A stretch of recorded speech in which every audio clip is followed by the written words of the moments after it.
नमस्कार दोस्तों।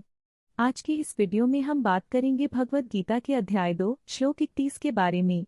इस श्लोक में हमें जीवन की चुनौतियों का सामना करने और अपने धर्म को समझने की प्रेरणा मिलती है। अगर आपको हमारा कंटेंट पसंद आए तो कृपया लाइक करें और हमारे चैनल को सब्सक्राइब करना न भूलें। चलिए शुरू करते हैं आज का वीडियो। धृतराष्ट्र उवाच धर्मक्षेत्रे कुरुक्षेत्रे संवेता युयुत्सवः मामका पांडवाश्चैव किं कुर्वत सनिजय। हे अर्जुन, यदि तुम अपने धर्म का पालन करते हुए युद्ध करते हो तो तुम स्वर्ग को प्राप्त करोगे। इस श्लोक में भगवान श्री कृष्ण अर्जुन को यह समझा रहे हैं कि धर्म का पालन करना सबसे महत्वपूर्ण है। यदि हम अपने कर्तव्यों में लगे रहते हैं और सही कार्य करते हैं तो हमें अपने कर्मों का फल अवश्य मिलेगा। यह श्लोक हमें यह सिखाता है कि हमें अपने कर्तव्यों को निभाना चाहिए, न कि किसी परिणाम की चिंता करनी चाहिए। जब हम अपने धर्म और कर्तव्यों का पालन करते हैं तो हम अपने जीवन में सच्चे सुख और शांति को प्राप्त कर सकते हैं। एक समय की बात है, एक सुंदर गांव था जिसका नाम सुखपुर था। वहां एक युवा किसान रामू अपने माता पिता के साथ रहता था।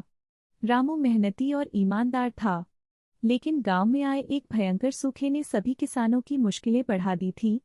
हर कोई परेशान था और रामू भी सोच रहा था, क्या मैं अपनी फसल को बचा पाऊंगा।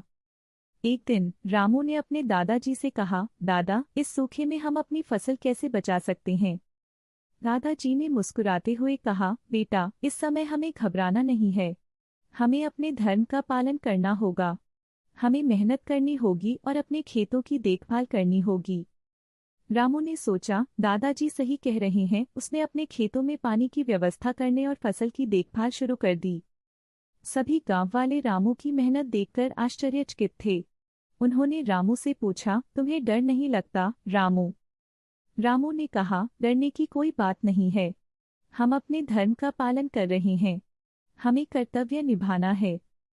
कुछ ही समय बाद बारिश शुरू हुई और रामू की फसल लहलहाने लगी। गांव भर में खुशी की लहर दौड़ गई। इस तरह रामू ने अपने धर्म और कर्तव्यों का पालन करते हुए संकट का सामना किया। उसने सिद्ध कर दिया कि जब हम अपने कर्तव्यों को निष्ठापूर्वक निभाते हैं तो हम मुश्किल समय में भी सफलता प्राप्त कर सकते हैं। दोस्तों, इस कहानी से हमें यह सीख मिलती है कि हमें अपने कर्तव्यों का पालन करना चाहिए। अगर आपको यह कहानी पसंद आई तो कृपया लाइक करें और हमारे चैनल को सब्सक्राइब करें। हम आपके लिए ऐसे और भी रोचक कंटेंट लाते रहेंगे।